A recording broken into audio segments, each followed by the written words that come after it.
Baik, bismillahirrahmanirrahim. Untuk tutorial kali ini akan membahas seperti apa itu OOP.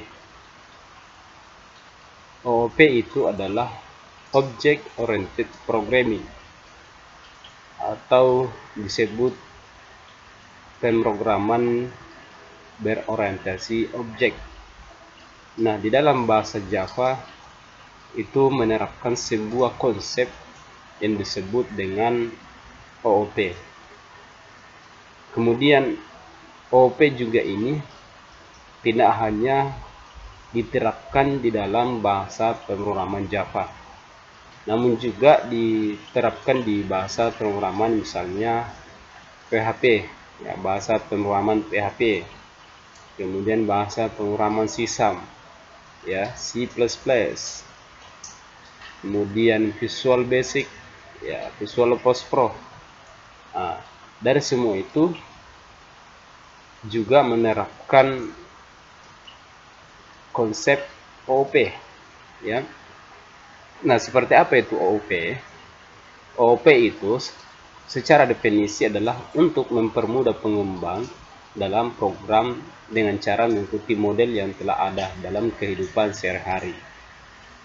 Nah, kalau kita lihat di sini, ya, misalkan di dalam kehidupan sehari-hari atau di dalam dunia nyata, nah misalkan di sini ada suatu objek, misalkan mobil, ya, jadi objeknya ini adalah mobil. Nah, seperti apa ini objek dari mobil? Nah, dalam objek mobil ini mempunyai properti atau mempunyai nilai, ya. Nah, nilai itu diantaranya adalah misalkan merek, ya. Jadi mobil ini mempunyai merek, kemudian mobil ini mempunyai warna, kemudian mobil ini mempunyai tipe, dan mempunyai jumlah roda, ya. Jadi itu yang disebut dengan properti atau sebuah nilai, ya, atau disebut sebagai variabel, ya. Sebagaimana variabel itu adalah tempat untuk menampung sebuah nilai, ya. Nah, kemudian objek juga ini mempunyai suatu perilaku atau metode, ya. Seperti apa itu perilaku atau metode? Ya, misalkan mobil ini dapat melaju, ya, kemudian dapat maju, kemudian mobil ini dapat bergerak mundur, ya, kemudian dapat berhenti, ya. Nah, dari semua itu yang disebut dengan metode atau sebuah perilaku, ya. Contoh lain misalkan objek manusia. Objek manusia ini tentu mempunyai juga properties atau mempunyai suatu nilai. Nah, nilainya itu seperti apa? Misalkan objek manusia ini tentu mempunyai nama, ya. Jadi manusia ini mempunyai nama, ya. Kemudian mempunyai jenis kelamin, kemudian mempunyai pasangan, ya. Misalkan pasangan suami atau istri, ya. Jadi itu yang disebut dengan suatu properti atau suatu nilai. Nah, kemudian seperti apa itu metodenya? Dalam objek manusia itu diantaranya adalah, ya, misalkan mobil ini mempunyai metode, misalkan manusia ini mempunyai metode, yaitu misalkan uh, uh, dapat berlari, kemudian dapat mundur, kemudian dapat melompat, ya, kemudian dapat bernyanyi, berjoget, ya. Nah, dari semua itu yang disebut dengan metode atau perilaku, ya, di dalam objek manusia. Nah, seperti itu gambaran dalam dunia nyata, ya, dalam suatu objek, ya. Kemudian bagaimana menerapkan suatu objek ini di dalam bahasa pemrograman Java, ya. Sebelum menerapkan konsep OOP dari bahasa pemrograman Java, terlebih dahulu pahami dulu apa-apa saja yang ada di dalam konsep OOP itu sendiri, ya. Di dalam konsep OOP itu sendiri terdapat sebuah encapsulation, ya, konsep encapsulation, kemudian konsep inheritance, kemudian konsep polymorphism, kemudian konsep abstrak. Nah, itu semua yang disebut dengan konsep di dalam OOP. Nah, untuk tutorial kali ini akan membahas seperti apa itu konsep encapsulation, ya. Encapsulation itu adalah sebuah pembungkusan. Nah, kemudian encapsulation juga ini, ya, bagaimana proses kerja dari encapsulation? Pertama itu ciri-ciri yang pertama itu adalah ketika membuat suatu atribut atau suatu nilai, ya, itu akan harus diimplementasikan atau harus dibuatkan suatu metode, ya. Misalnya mempunyai atribut, misalkan objek mobil, ya. Objek mobil ini mempunyai misalkan atribut yaitu merek tadi, ya, merek, kemudian warna, kemudian tipe. Misalkan ada 3 atribut ini yaitu merek, warna, kemudian tipe, ya. Dari 3 atribut ini, ya, di dalam konsep encapsulation itu harus diimplementasikan atau harus dibuatkan masing-masing 2 metode. Misalkan merek, ya, merek ini harus mempunyai 2 metode, ya. Nah, di dalam 2 metode itu terdapat suatu metode yang disebut dengan dapat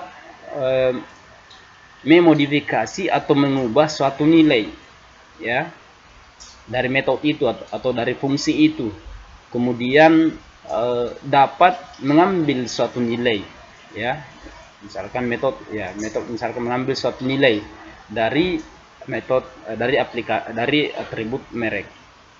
Ya, jadi itu yang disebut dengan encapsulation. Jadi intinya adalah ketika membuat suatu atribut atau suatu variabel atau suatu properties, ya, properti itu harus diterapkan 2 metode, ya. Jadi kalau misalkan ada 3 atribut, maka harus dibuat 6 metode, ya. Ya, seperti itu yang disebut dengan encapsulation. Kemudian encapsulation juga ini lebih dikenal sebagai pembungkus, ya. Dalam artian ketika membuat suatu konsep encapsulation dalam satu kelas, maka itu dapat hanya dapat jadi misalkan seperti ini, kelas anak, ya. Misalkan kita membuat suatu kelas anak dalam konsep encapsulation. Kemudian pada saat menerapkan suatu konsep encapsulation itu harus kelas turunannya, ya. Jadi akan dijelaskan nanti seperti apa itu turunan dari suatu encapsulation. Nah, selanjutnya untuk lebih mudah memahami konsep encapsulation, ya, kita bisa terapkan di sini di bahasa pemrograman Java, ya. Misalkan kita buat project, ya. Misalkan di sini kita buat nama project. Misalkan nama projectnya adalah aplikasi OOP, ya, aplikasi OP. Nah, kemudian misalkan kita bisa buat di sini misalnya, ya, kendaraan, ya. Ya, kita buat suatu objek kendaraan.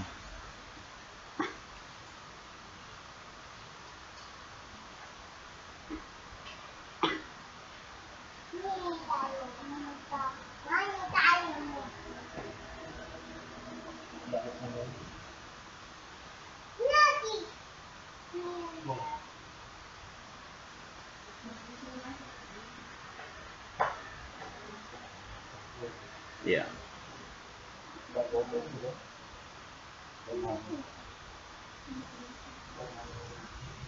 Ya, kita bisa buat misalkan konsep encapsulation, ya, bagaimana menerapkan mengimplementasikan konsep encapsulation itu di dalam bahasa Java. Ya, misalkan di sini saya buat kelas ya, kelas baru saja untuk kelas encapsulation atau suatu pembungkus ya, misalkan encap atau pembungkus ya, pembungkus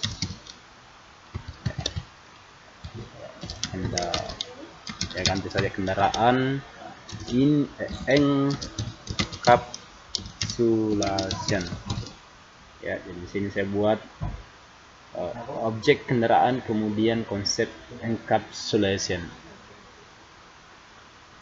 ya, encapsulation kemudian finish ya. Nah, bagaimana menerapkan di dalam bahasa Java?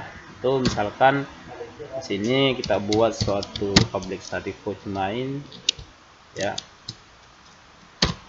Ya, jadi ingat untuk konsep encapsulation juga ini sifatnya privat ya. Artinya tidak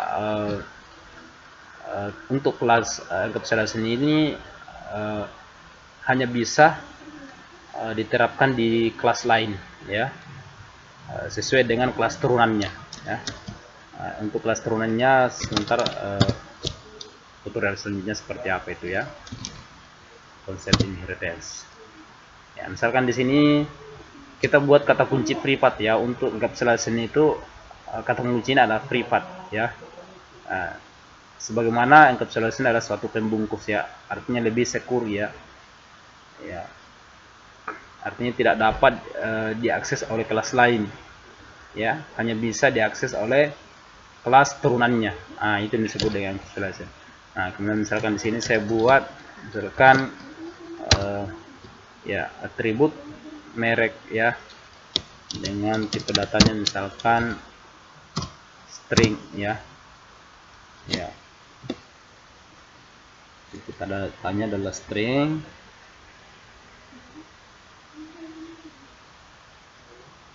Oh ya, untuk menciptakan suatu, kenapa error ini, karena ternyata di dalam membuat suatu konsep encapsulation itu kita tidak boleh menggunakan suatu pub-in ya, suatu public void main, karena ini hanya suatu konsep encapsulation ya. Ya, hanya mendeklarasikan suatu atribut atau suatu variabel kemudian mengimplementasikan suatu metode dari masing-masing atribut. Ya, misalkan di sini saya buat lagi misalkan atribut misalkan ya harga ya. Ya, harga dengan tipe datanya adalah integer. Ya, di sini misalkan kita buat lagi satu untuk atribut yaitu jenis ya. Kemudian cc misalkan ya. Ya, kita tambah lagi satu atribut dengan tipe datanya adalah int ya, int cc ya. Kita ganti di sini string ya, karena harga itu lebih ya, bukan string ya, itu long ya, apa long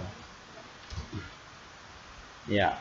Nah, dari 4 atribut ini atau dari 4 variabel ini itu kita harus terapkan ya, sebagaimana yang saya sampaikan sebelumnya bahwa ketika membuat suatu atribut atau suatu variabel ya, itu harus mempunyai 2 metode ya, 2 metode. Jadi kalau misalkan di sini ada 4 metode, maka ada 4 variabel atau atribut, maka itu harus ada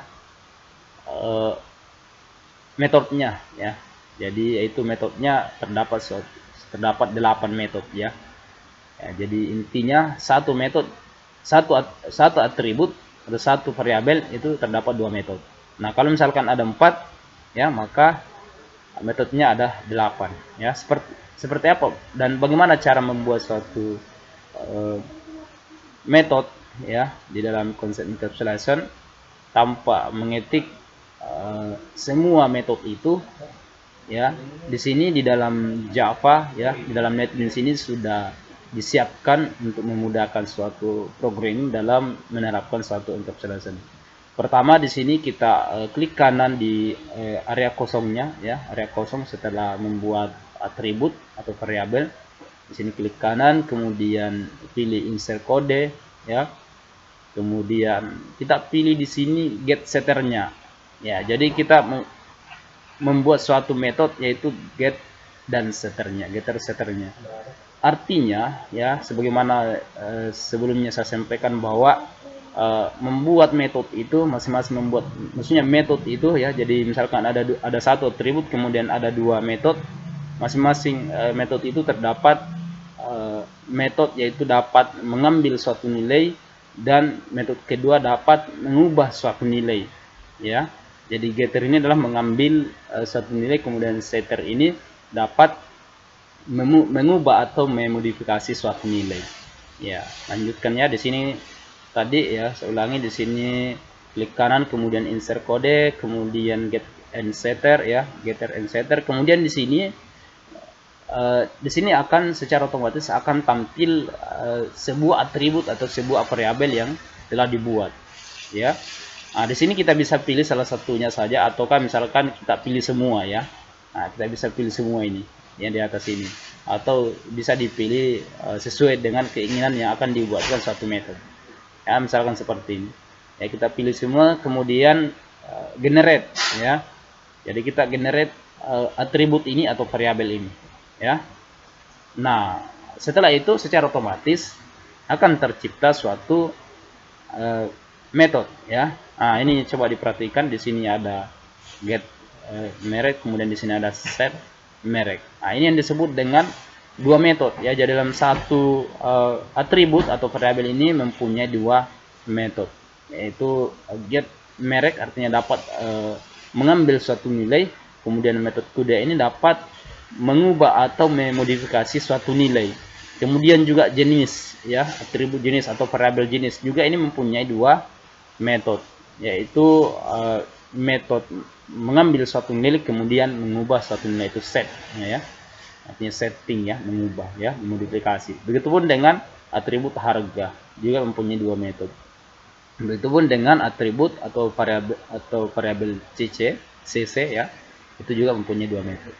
Nah, ini yang disebut dengan konsep encapsulation ya. Jadi ingat, konsep encapsulation ini hanya bisa diberikan dalam kelas turunannya ya.